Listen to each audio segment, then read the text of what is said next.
আসসালামু আলাইকুম। শুরু করছি আমার আলাদ্দিন পর্ব 2। লেখিকা জাবিন ফুরকান। ইরাম একটা কাজের সন্ধান শুরু করে। মাস্টার কমপ্লিট করা হয়েছে তার, অথচ দেশের কর্মসংস্থানের অভাব সে টের পেতে শুরু করে হাড়ে হাড়ে। একটা 1 মাসের বাচ্চাকে বুকে চেপে এই অফিসারের কেবিন থেকে সেই অফিসারের কেবিন, পিয়নের পিছু পিছু, দালালের পিছু পিছু ছুটে শুধু পায়ের স্যান্ডেলের তলায় ক্ষয় হয়েছে। লাভের লাভটা কিছুই হয়নি। কেউ ইরামের উপর দয়া করেনি, না তার দুধের শিশুটার উপর। একজন উচ্চপদস্থ ব্যাংক কর্মকর্তা অবশ্য দয়া করেছিল, অ্যাপয়েন্টমেন্ট লেটার কনফার্ম। তার বিনিময়ে কোনো ইন্টারভিউ অবধি দিতে হবে না, শুধু ইরামকে সপ্তাহে 1 রাত করে তার সঙ্গে হোটেলে যেতে হবে সঙ্গ দিতে। সেই অ্যাপয়েন্টমেন্ট লেটার ইরাম কুচি কুচি করে ছিঁড়ে ছুঁড়ে মেরে এসেছে লোকটার মুখের ওপর। 3য় মাস গড়াতে গড়াতে অবস্থা গুরুতর হতে শুরু করে। অরণ্য হয়তো ব্যাপারটা আন্দাজ করেছিল। ইরামের সংগ্রাম, একা চলতে চাওয়ার ভয় আর লড়াই অরণ্যর পক্ষ থেকে তার জন্য শাস্তিস্বরূপ ছিল। যেন অরণ্য ওত পেতে অপেক্ষায় আছে, কখন ইরাম সম্পূর্ণভাবে ভাঙবে আর তার দুয়ারে গিয়ে দাঁড়াবে। অদম্য ইরাম যায়নি। নিজে না খেয়ে হলেও ইজানের জরুরি জিনিসপত্র কেনার জন্য টাকা রেখে দিয়েছিল। এদিকে দিন দিন ছোটাছুটি এবং অভাবের কারণে শারীরিক দুর্বলতা দেখা দেয় তার। ব্রেস্ট ফিডিং করায় সে ইজানের উপর না চাইতেও জননীর ধকলের প্রভাব পড়তে শুরু করে। নিজ অবধি ইরাম ঠিক ছিল, কিন্তু ইজানের উপর একটা আঁচ আসার মাত্রই তার সমস্ত ধৈর্য, ইচ্ছা, লড়াইয়ের বাসনা গুড়িয়ে যায়। ইরাম প্রথমবারের মতো নিজের লড়াইয়ে হেরে যায় একদিন। ফার্মেসির সামনে দাঁড়িয়েছিল সে। কুলে খাতার ভেতর ছটফট করে কাঁদছে ইজান। সামনে রাখা ওষুধের দাম ছিল 100 টাকা, অথচ ইরামের হাতের মুঠোয় ছিল শুধু পুরাতন দুটো 20 টাকার নোট। সেদিনের মতন অসহায় ব্যর্থ ইরামের নিজের আর কখনো মনে হয়নি যে মায়ের নিজের সন্তানের মুখে 1 ফোঁটা ওষুধ অবধি তুলে দেওয়ার ক্ষমতা নেই, সে আবার কেমন মা। বাড়িটা আলিশান নয়, মোটামুটি সামর্থ্যবান এক গৃহস্থালী পরিবেশ। সামনে লোহার গেট, ভেতরে ছোট্ট উঠানের মতন জায়গা, সেখানে বিশাল একটি আম গাছ, সিমেন্টের বেড়া দিয়ে বাধাই করা। 2 তলা বাড়ির ছাদে সারি বেঁধে বসে আছে একদল কবুতর, তাদের ডাকে মুখরিত সন্নিগ্ধ সকাল। গেটের পাশে হালকা রং উঠে যাওয়ায় দেয়ালে বোর্ডে লেখা মুন্সিবাড়ি। ইরাম যখন ধীর পায়ে বাড়িটার গেটের সামনে এসে দাঁড়ালো, তখন সূর্য মাথার উপর খাড়া কিরণ দিচ্ছে। এক হাতে ধরা লাগেজটা ছেড়ে দিয়ে ইরাম অন্য হাতে নিজের বুকে আগলে রাখা যজ্ঞের ধনকে সযত্নে কাঁথা দিয়ে ঢেকে সূর্যের আড়াল করে নিল। মুখের উপর 2 হাত মুষ্টি পাকিয়ে পরম শান্তিতে ঘুমাচ্ছে ইজান। সারা রাত থেকে থেকে ছটফট করেছিল। ইরাম এক নজর আশেপাশে তাকালো। বহু দিন বাদে সে এই তল্লাটে এসেছে। অতি চেনা জায়গাটা কেমন অপরিচিত লাগছে। বিয়ের পর একবার ওর জন্য আসেনি সে নিজের বাড়িতে। আম গাছের অনেকগুলো মুকুল ধরেছে, শীঘ্রই আম ধরবে স্পষ্ট। চোখ ঘুরিয়ে একবার পেছনের দিকেও তাকালো ইরাম। 2টো গাড়ি যাওয়ার মতো প্রশস্ত রাস্তার ওপাশে আরও একটি দোতলা বাড়ি, ঠিক মুন্সিবাড়ির বিপরীতে। উভয়ের মাঝে অবস্থানে ভেদ স্পষ্ট। রাস্তার ওপাশের বাড়িটা বেশ পরিপাটি, আলিশান, অফিসারদের বাড়ির মতন দেখতে। ধবধবে সাদা দেয়ালে, উঠানে ক্রিমিক ঝর্ণা এবং একপাশে ফুলের বাগান। ছোট্ট একটা গ্যারাজে একটি গাড়ি রাখা।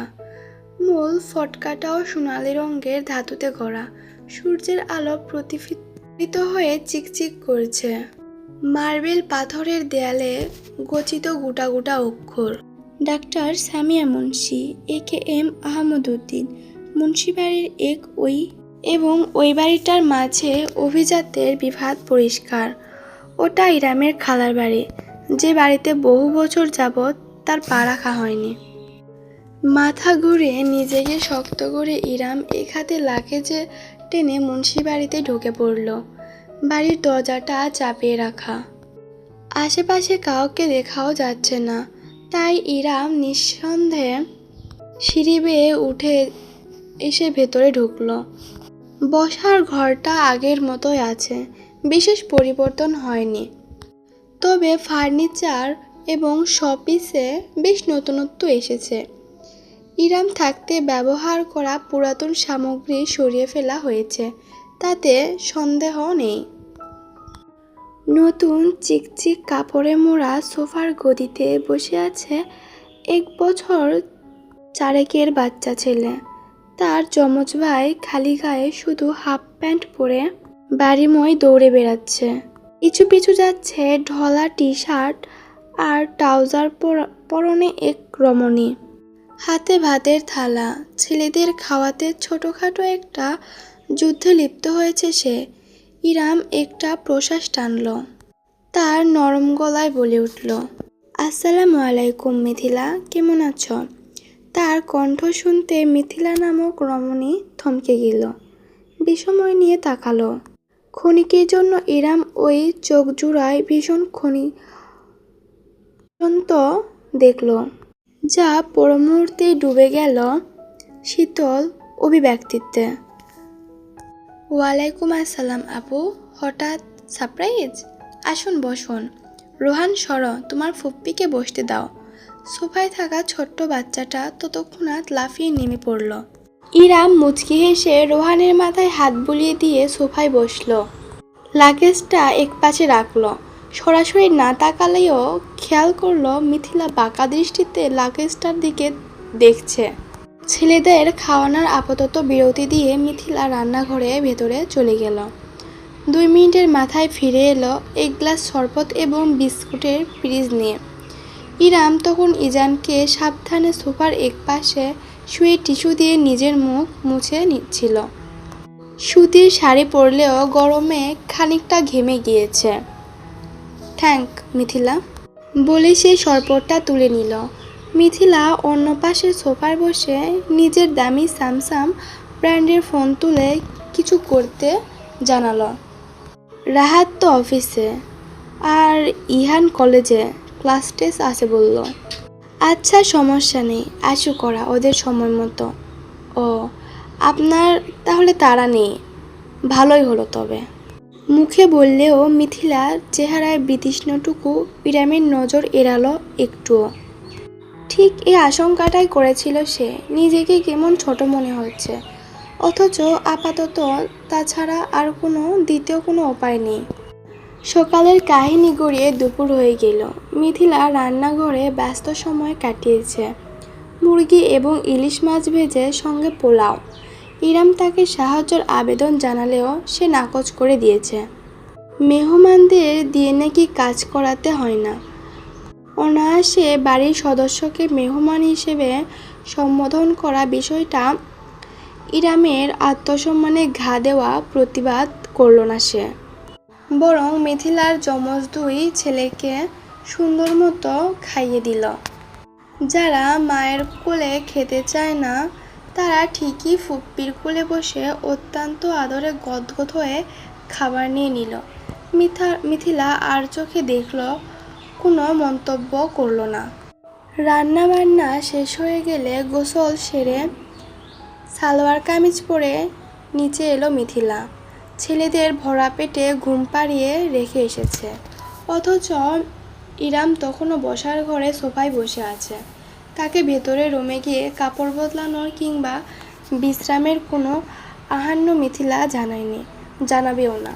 তার স্বামী রাহাত এসে আগে বিষয়টা মিটমাট করুক, তারপরেই। কেন এসেছে এই ডিভোর্সি মেয়েটা? মিথিলা কি বোঝে না নাকি? স্বামীর ভাত কাপড় থেকে উঠে গিয়েছে, এখন ভাইয়ের অন্ন ধ্বংস করার ধান্দা, উপরন্তু একটা বাচ্চা ফ্রি। এত কিছু ভাবনা চিন্তা মিথিলার মাঝে চললেও সে ভদ্রগলায় ডাকল, আপু, কতক্ষণ ধরে বসে আছেন? আসুন, টেবিলে খাবার দিচ্ছি। হ্যাঁ, ক্ষুধা তো একটু লেগেইছে। ইজান এখনও ঘুম থেকে ওঠেনি, তাই বেশি দেরি করল না ইরাম। ছেলে ঘুমে থাকতে কাজ সেরে ফেলতে হবে তার। টেবিলে গিয়ে বসল সে। মিথিলা বেশ ভালোভাবে তার খাবার বেড়ে দিল প্লেটে। ইরাম হাত ধুয়ে খাবার মাখতে মাখতে বলল, বাবুরা ঘুমিয়েছে? হ্যাঁ, আপনি খান। আর একটু ঝোল দেই আপনাকে? আরে না না, যথেষ্ট। তুমি দারুণ রান্না করেছো কিন্তু। আপু, the hell you are doing in my house. ইরাম সর্বমাত্র ভাতের এক লোকমা মুখে দিতে যাচ্ছিল, তখনই পুরুষালী জেদি কণ্ঠে ভেসে এলো। পেছনে ফিরে তাকালো সে। সদরজা দিয়ে ভেতরে ঢুকছে গোটাসোটা এক পুরুষ, এখনো যুবক শ্রেণীর মাঝে পড়ে বয়স এবং চেহারা। ইরামের মতোই নাকটা খাড়া, চিবুকের নিচে ছোট্ট একটা আঁচিল, নেভি ব্লু স্যুট পরে, হাতে ব্রিফকেস, বুড়ো কিচকে তীক্ষ্ণ দৃষ্টিতে আছে। ইরাম ভাত রেখে চেয়ার ছেড়ে উঠে পড়ল। রাহাত ভাই, প্লিজ আমাকে ভাই বলে ডাকবে না। ইরাম জমে গেল নিজের জায়গার, প্রসারিত নয়নে তাকিয়ে রইল নিজের ভাইয়ের দিকে। রাহাত এগিয়ে এসে ঠান্ডা ঠাস করে ব্রিফকেসটা ফ্লোরের উপরে রেখে দিল। অতঃপর নিজের গলায় বাঁধা টাই ঢিলে করে অসন্তুষ্ট চোখে সোফায় ঘুমিয়ে থাকা ইজানকে দেখল। বলল, সাবধান করেছিলাম আমি তোমায়। এতটুকুখানি মানিয়ে নিয়ে চলো। তুমি আমার কথা শুনোনি আপু। তুমি বলেছ তোমার মর্জি মতো। বরাবর বলেছি আমি, একলা একটা মেয়ে মানুষ সমাজে চলতে পারে না, মহিলা মাত্রই পুরুষ দরকার। কিন্তু তুমি মহিষী নারী কি না? এখন কেন এসেছো আমার বাসায়? কি চাও আমার বাড়িতে? তোর বাড়ি? ভাই, এটা কি আমার বাড়ি নয়? আমার মায়ের বাড়িতে আমি আসতে পারি না? রাহাতের বুড়োজোড়া কুঞ্চন বাড়ালো, কোমরে দুহাত রেখে দাঁড়ালো শক্ত ভঙ্গিতে। আপু, আমার ওসব আবেগচর্চার সময় নেই। তুমি সেই সকালে এসেছো, লাগেজ দেখতে পাচ্ছি। এর অর্থ তোমার যাওয়ার কোনো প্ল্যান নেই। সোজা সাপটা আমাকে বলে দাও, কি চাও তুমি? ইরাম একটি শক্ত ঢোক গিলল। আজও তার মনে পড়ে সামনের ধারণা, এই পুরুষটার চুল আঁচড়ে দিয়ে সে মায়ের মতন মুখে তুলে ভাত খাইয়েছে সে কলেজে পাঠানোর আগে। আজ সেই ছেলেটা তার সামনে দাঁড়িয়ে আছে পুলিশের দারোগার মতো, যেন ইরাম অপরাধী। মাথা ঝোঁকালো সে। জগতে আপন বলে কিছু হয় না, সেটা তার চাইতে ভালো কেই বা বুঝে।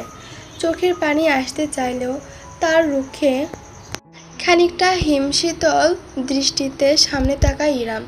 ধীর কণ্ঠে বলে, আমি এখানে থাকতে এসেছি, বেশ কিছুদিন থাকবো ইজানকে নিয়ে। কতদিন বলতে পারছি না, যতদিন না একটা কাজ পাই আর ভালোভাবে কোথাও সেটেল হতে পারছি। আর ইজানকে এতটুকু ডাক্তার দেখাতে হবে, বেশ কিছু টাকার দরকার আমার। তুই আমাকে ধার দে, আমি ধীরে ধীরে শোধ করে দেব। এক্সকিউজ মি, সরি আপু, বাট আপনার কি মনে হয় টাকা গাছে ধরে? এতক্ষণ ধরে নীরব থাকা মিথিলা অবশেষে নিজের আসল রূপ নিয়ে সামনে আসলো। ঠিক নিজের স্বামীর পাশে দাঁড়িয়ে ইরামের মুখোমুখি হলো। আপু, আপনাকে এখনও আপু ডেকে সম্মান দিয়েছি, কথাটা বলছি আমি। কিন্তু আপনার মনে হয় না আপনি আমাদের দেয়া এই সম্মানটা টেকেন ফর গাইড ধরে ফেলছেন? আমার আর রাহাতের পক্ষ থেকে আপনাকে বরাবর বলা হয়েছে, অনুরোধ করা হয়েছে নিজের বিবাহিক সম্পর্কটা না ভাঙতে। আপনার একটা ছোট্ট দুধের শিশু আছে, সেই চিন্তাটাও আপনি করলেন না। নিজের ইচ্ছা মতো যা নয় তাই করছেন। এখন যখন ঠেকায় পড়েছেন তখন এসেছেন আমাদের এখানে হাজির। ইরামের দিকে এক পা এগোলো মিথিলা, বলতে লাগলো, আমার কথা শুনতে হয়তো একটু খারাপ লাগছে, কিন্তু কিছু করার নেই, এটাই সত্য। আপনার বোঝা উচিত ছিল একজন ডিভোর্সি হওয়া মানে কি। আপনি বাচ্চা না, ভালোই বোঝেন। এখন এই বাড়িতে আস্থা না হারতে চাইছেন, বুঝি না মনে হয় আমরা। আজ বলছেন কিছুদিন, আগামীকাল বলবেন আরও কিছুদিন। এরপর সেই কিছুদিন আর কোনোদিনও শেষ হবে না। আপনার জন্য এই বাড়ির বদনাম হবে। আমার নিজের ছোট ছোট দুটো বাচ্চা আছে, ওদের উপর আমি আপনার জন্য কোনো আঁচ আসতে দিতে পারি না, তাই না? সমাজে আমাদের একটা নাম আছে, ইজ্জত আছে, সেটা আপনার জন্য ধূলিসাৎ হতে পারে না। নিজের স্ত্রীর কথায় সায় জানালো রাহাত। মিথিলা ঠিক বলেছে আপু, তোমার আমার দিকটাও ভাবা উচিত। এত বড় সংসারটা এখন আমি একাই চালাচ্ছি। নিজের ছোট দুটো ছেলে, ইহানের পড়াশোনা, সাংসারিক খরচ তোমার থেকে ভালো কেউ বোঝে না। আমার 70,000 বেতনের চাকরিতেও হিমশিম খেতে হয়, তখন মিথিলা হেল্প করে। আমি চাই না আমার স্ত্রীকে আমার জন্য কোনো কষ্ট সহ্য করতে হোক। তোমার বুঝতে হবে আমার জীবনটাও সহজ না। তুমি একা হলে তাও একটা কথা ছিল। আমার দরকার হয় না অন্য জায়গার তোমার রুম নিয়ে দিতাম, কিন্তু তোমার বাচ্চাটাকে টানার ক্ষমতাটা আমার নেই। স্তব্ধ হয়ে চেয়ে রইল ইরাম। মুখের কথা তার মুখেই রয়ে গেল। হাতের ঝোল শুকিয়ে গিয়েছে, অথচ ভাতটুকু তার মুখে তোলা হলো না আর। খানিকটা উত্তেজনার শব্দে এর মধ্যে ইজান নড়েচড়ে উঠল। উল্টো করে ঘুরে তাই তাড়াতাড়ি করে বাটিতে হাত ধুয়ে নিল ইরাম। শাড়ির আঁচলে হাত মুছে দ্রুত এগিয়ে গিয়ে সোফা থেকে ছেলেকে কোলে তুলে নিল। তার বুকে মুখ গুজে কুইকুই শব্দ করতে লাগলো ইজান। ছোট্ট অংশকে দোলাতে দোলাতে ইরাম বলল, তুই ঠিক বলেছিস ভাই। দামি ব্র্যান্ডের ফোন, ব্র্যান্ডের ফার্নিচার কেনার পর আসলে বোনকে দেওয়ার মতো টাকা বাঁচে না। হাতের মুঠো শক্ত করে গেল আর প্রথমবারের মতো তার শক্ত চেহারায় বিষাদের ছায়া পড়ল। ছেলেকে নাড়াতে নাড়াতে ইরাম সূক্ষ্ম হেসে জানালো, ভেবেছিলাম আজকের রাতটা অন্তত নিজের মায়ের বাড়িতে জায়গা হবে। জন্ম থেকে এখানেই বড় হয়েছি কিনা এটুকু অধিকার তো আছে বল। কিন্তু যেখানে আমার হাতের ভাত হাতেই শুকিয়ে যায়, সেখানে অধিকার পায় না বিলাসিতা। আপু, রাহাত এগিয়ে আসতে চাইল এক পা, অথচ পাশ থেকে মিথিলা তার বাহু চেপে ধরল। ওখানেই জমে গেল সে, শুধু তাকিয়ে রইল নিষ্পলক। দৃশ্যটা পরিহাসের হাসিতে ছেয়ে ফেলল ইরামের ঠোঁট। আর দাঁড়ালো না সে। এই বাড়ির বাতাসে দম বন্ধ হয়ে যাচ্ছে। এক হাতে ইজানকে বুকে চেপে অন্য হাতে লাগেজ টেনে দরজার দিকে এগোলো ইরাম। মাঝপথে থামল, ঘুরে একবার পিছনে তাকালো নিজের ভাইয়ের দিকে। মহান আল্লাহ যদি তোকে কোনোদিন মেয়ে সন্তান দেয়, তবে জেনে রাখিস ভাই আমার। এটুকু থেমে চেয়ে যুক্ত করল, মেয়েদের একটাই ঘর, কবর। রাত প্রায় 2টা বেজে এসেছে, অথচ এই স্থানে উত্তেজনায় বোঝা দুষ্কর। তীব্র মিউজিক এবং গিটারের তালে তালে দুলছে যেন গোটা পৃথিবী। তরুণ তরুণীদের উন্মুক্ত হুঙ্কার, বাঁধনহারা নাচ এবং দক্ষভাবে বিট নিয়ন্ত্রণ করে বাজানো মিউজিকের কেঁপে কেঁপে উঠছে চারপাশ। লাল নীল বাতি ঝকঝকে চোখধা দিয়ে যায়। অ্যালকোহলের কড়া ঘ্রাণ ভেসে বেড়াচ্ছে বাতাসে। অনেকের হাতে মোবাইল ফোন পার্টির দৃশ্য ধারণ করে চলেছে। সকলের মনোযোগ অবদ্ধ সামনের ডায়াসের ওপর কন্ট্রোল প্যানেলের সামনে দাঁড়ানো ছেলেটার দিকে। পরনে একটা পোলার টি শার্ট এবং ব্যাগি জিন্স। লেদারের জ্যাকেটটা খুলে ফেলে রেখেছে পানির বোতলের সঙ্গে। সাদা আলোর ফোয়ারা ছুটছে তার মাথার উপর থেকে, তাতে তার গলা এবং উজ্জ্বল চেহারায় জমা ঘামের ফোঁটা চিকচিক দুধি লাগছে। দ্বিগুণ আকর্ষণীয় লাগছে তাকে দেখতে। হাফ হাতা পোলা শার্টের কারণে যখনই কন্ট্রোল প্যানেলের বাটনগুলো নিয়ন্ত্রণ করছে, ইকুইলাইজার কমাচ্ছে বাড়াচ্ছে, তখনই শক্তিশালী এসএস চোখে পড়ছে। অন্য হাতে কানে ধরে রেখেছে হেডফোন। মিউজিকের তালে তালে শরীর দুলছে তার। তরুণীদের ভিড় ঠিক ডায়াসের আশেপাশে, সকলে ব্যস্ত মুহূর্তে ক্যামেরাবন্দি করতে। বোতাম নামিয়ে হঠাৎ করে ঝটপটে মিউজিকের গতি কমিয়ে দিল সে। নীরব উত্তেজনা ভর করলো গোটা জায়গায়। প্রত্যেকটি চোখে অবদ্ধ তার পানে। ছেলেটি একটি হাত তুলে নেড়ে পিস অন করে চিৎকার করে বলল, come on everyone, let's dance the night off with DJ Aladdin. সমস্বরে গর্জে উঠল জনসমুদ্র। বিরাট হাসল সে।